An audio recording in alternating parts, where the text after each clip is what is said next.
Les crises politiques cycliques depuis 50 ans ont rendu Madagascar vulnérable. Les institutions restent fragiles, les conflits planent et le vivre ensemble est régulièrement menacé. La paix est plus que jamais au cœur des grands défis. Il n'y a pas de développement durable sans paix et il n'y a pas de paix durable sans développement non plus. Le système des Nations Unies s'est engagé aux côtés du gouvernement de Madagascar pour l'appuyer dans les efforts de paix et permettre au pays de sortir de cet état de fragilité. La mise en place du Fonds pour la consolidation de la paix, ou PBF, en 2015, contribue à cet objectif et à des résultats concrets en matière de cohésion sociale et de paix.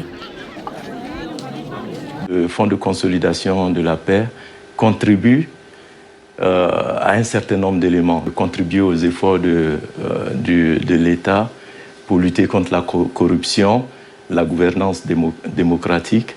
Il s'agit également d'appuyer la sécurisation et la cohésion sociale, notamment dans le sud de Madagascar. Il s'agit enfin de promouvoir la participation citoyenne, notamment des jeunes et des femmes, dans les prises de décision. Avec un portefeuille évalué à plus de 30 millions de dollars américains, le PBF se positionne comme un pilier des initiatives de soutien aux efforts de consolidation de la paix à Madagascar.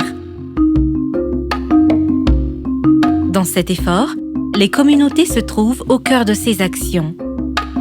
Ainsi, pour faire face aux migrations non contrôlées, l'autonomisation des femmes est mise en avant. Dans certaines zones de migration, les femmes et leur capacité de transformation ont été des leviers pour relever des défis environnementaux et sociaux, notamment à travers la reforestation à grande échelle et les comités d'entraide. Au niveau des processus électoraux et des prises de décision, le leadership et la participation des femmes sont renforcés avec l'engagement des autorités locales. Les jeunes sont également au cœur des actions. À l'image du studio Sifaka, cofinancé par le PBF, et pour qui les jeunes auditeurs méritent des émissions de qualité. La spécificité, c'est de pouvoir donner la parole à toutes les parties prenantes, à tous ceux qui sont impliqués dans la prévention d'un conflit ou bien dans la gestion d'un conflit qui est déjà existant, y compris les jeunes, les plus vulnérables et surtout les victimes. En écoutant Sifak, ces jeunes-là peuvent vraiment avoir une information digne de ce nom. D'autres volets des initiatives du PBF sont tournés vers la prévention de la violence, de la délinquance juvénile et de l'insécurité, la mise en place d'un observatoire des jeunes citoyens et la protection des jeunes défenseurs des droits de l'homme, ainsi que la création d'ambassadeurs de paix, à l'exemple du projet Tanumaafi. Tsy hisy mihitsy ny filaminana raha ohatra ka tsy hisy ny sakafo hohanina, tsy hisy ny asa ho ataon'ny zareo dia mikorotana ny aty lasa mety hoe manao alaala botry kely sy ny sisa fa rehefa nazo fiofanana kosa izy mivoaka avao tonga zareo indray mandondona tonga any amin'ny kioska mitady anay mpampiofana hoe mila tantsorika ihany zareo amin'ny fanatanterahana izy hoe mba tena ho lasa ho fitaratra izy aty amin'ny tontolo manodidina misy anazy.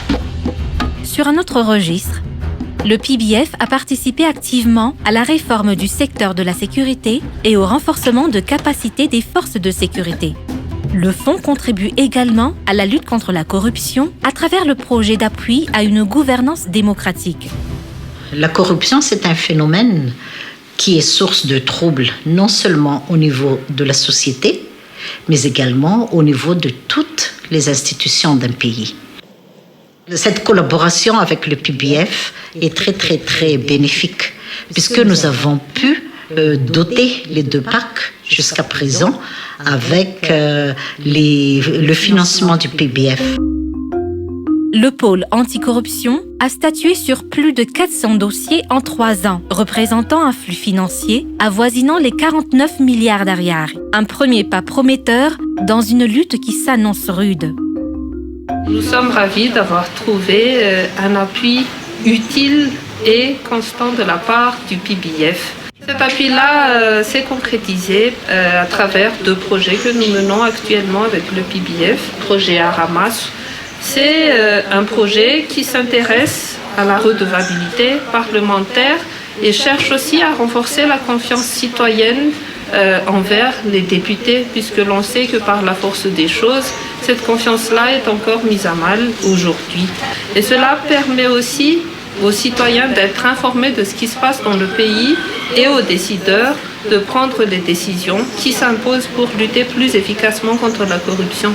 D'un côté, il y a l'appui au réseau de journalistes MALN, donc. Ceci a résulté par la production du magazine Chanjaka by MALN. Le journalisme d'investigation permet de mettre à la lumière du jour les faits de grande corruption. En travaillant en synergie, les agences des Nations Unies et les acteurs clés ont trouvé un succès dans l'application de l'approche basée sur le nexus humanitaire, développement, paix. Ces coopérations ont donné des résultats prometteurs, particulièrement dans le Sud, qui fait face à une insécurité chronique. Il s'agit de mobiliser tous les acteurs locaux pour améliorer la confiance mutuelle et la cohésion sociale. Le PBF renforce également les capacités d'intervention des forces de sécurité, la proximité de la justice ainsi que celle des services déconcentrés. Enfin, le fonds a permis de créer des activités génératrices de revenus. Pour l'ensemble, le PBF contribue ainsi au changement dans cette zone réputée rouge auparavant. Moi, j'espère vraiment qu'il y aura une continuation pour la lutte contre la corruption à Madagascar.